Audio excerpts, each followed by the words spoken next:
Hello दोस्तों, स्वागत है आपका आपके अपने यूट्यूब चैनल अभिज्ञानपुर में। आज जो रेलवे का स्पेशल साइंस का जो थियरी वाली क्लास चल रही है उसमें आप सभी को बड़ विक्षेपण की घटना बताई जाएगी, ठीक ना। और ये छोटा चैप्टर है लेकिन इससे क्वेश्चन जरूर आते हैं। तो क्वेश्चन क्या आते हैं उसको हम लोग समझेंगे। तो आइए सबसे पहले देखते हैं बड़ विक्षेपण की घटना आखिर है क्या।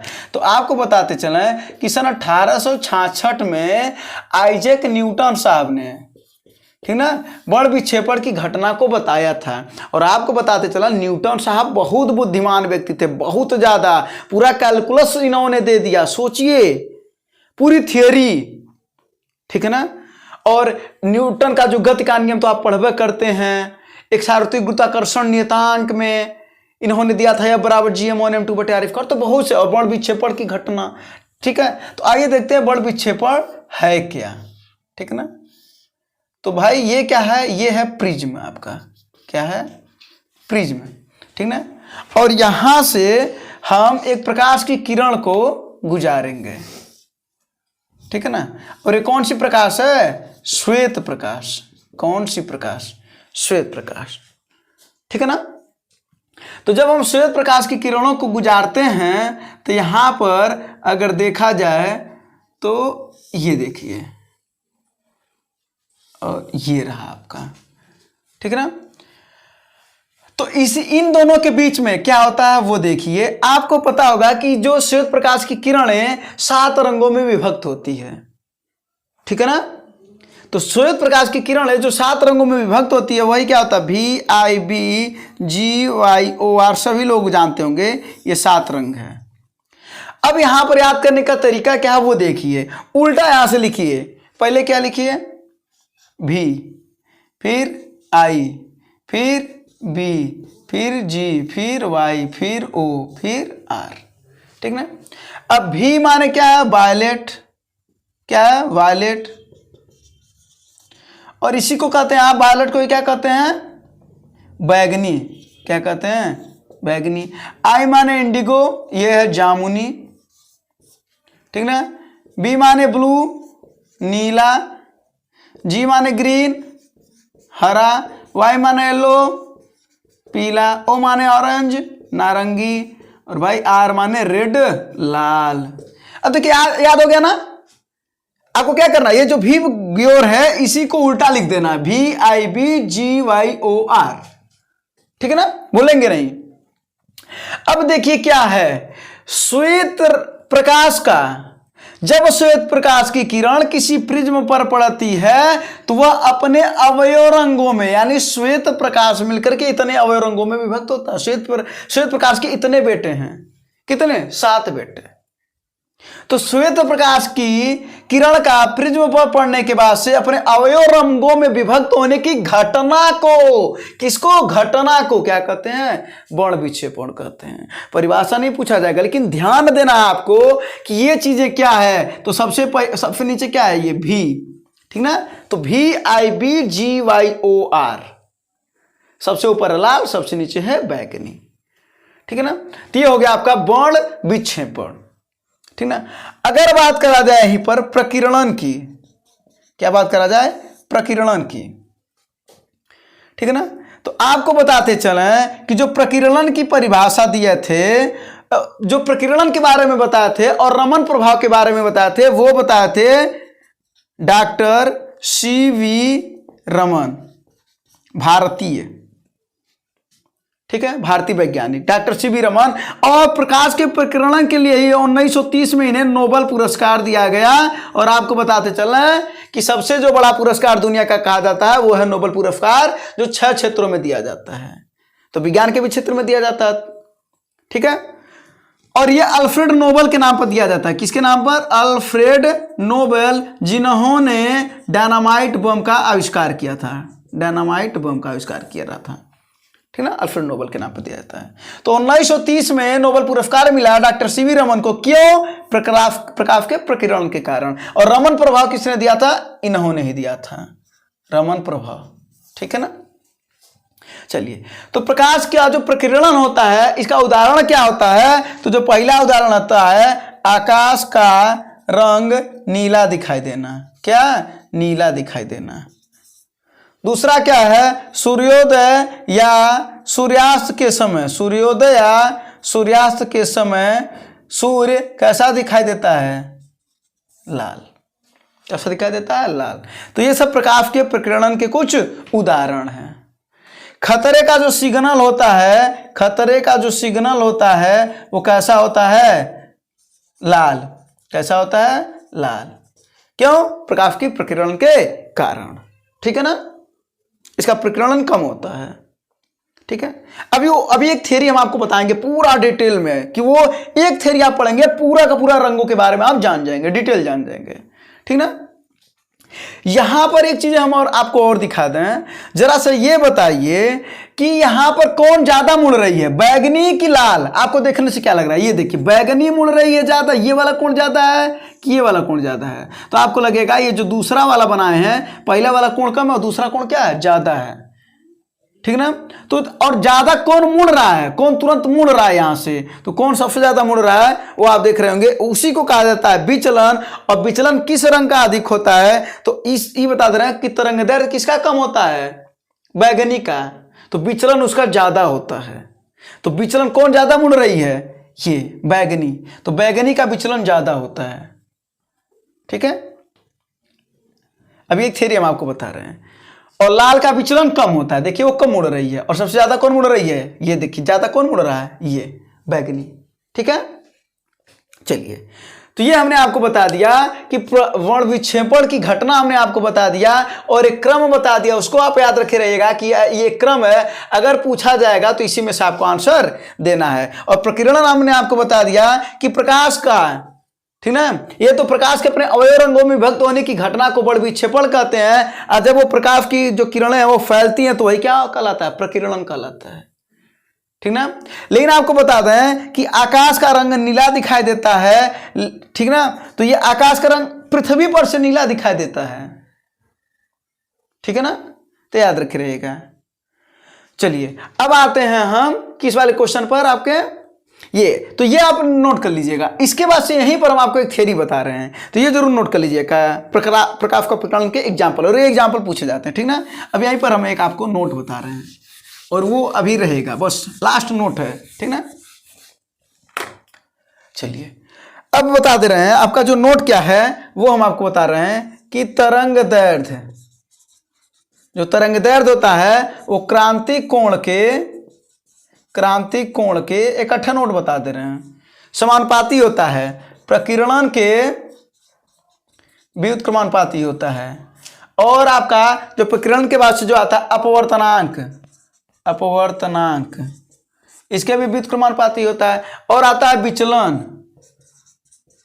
मानक विचलन जो कहते हैं, इसके भी व्युत्क्रमानुपाती होता है। और एक आपका आता है आवृत्ति, उसके भी। अब सोच रहे होंगे आप लोग ये क्या लिखा जा रहा है, बहुत अच्छी चीज लिखी जा रही है।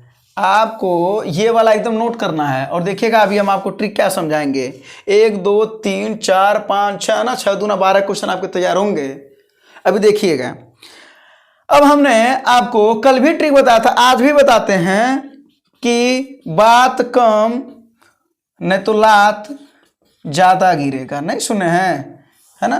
क्लास में टीचर जाता कहता ना, सब बात कम करिए, तो वही बात है। तो बात कम नहीं तो लात ज्यादा गिरेगा, ठीक ना। मान लीजिए हमारे गार्जियन हमको कर रहे हैं। अब इसका हम आपको कल बताए थे कि बात कम माने क्या हुआ कि बैगनी का तरंगदैर्घ्य क्या होता है, कम होता है। क्या होता है, कम होता है। और लाल का तरंगदैर्घ्य क्या होता है, ज्यादा होता है, ठीक है ना। अब यही से आपको पूरा पकड़ करके चलना है। जरा देखिए कि बैगनी का तरंगदैर्घ्य कम होता है, तो अगर बैगनी का तरंगदैर्घ्य कम होगा तो तरंगदैर्घ्य और क्रांतिक कोण एक दूसरे के समानुपाती हैं। तो अगर जो हाल तरंगदैर्घ्य का वही हाल क्रांतिक कोण का है। अगर ये बढ़ेगा तो ये भी बढ़ेगा, ये घटेगा तो ये भी घटेगा, लेकिन यहाँ पर उल्टे का निशान है। यानी तरंगदैर्घ्य अगर बढ़ेगा, किसी रंग का अगर अधिक होगा तो प्रकीर्णन उस रंग का कम होगा, क्योंकि व्युत्क्रमानुपाती है। अपवर्तनांक उसका कम होगा, तरंगदैर्घ्य अगर अधिक होगा तो। समझ गए होंगे, विचलन कम होगा।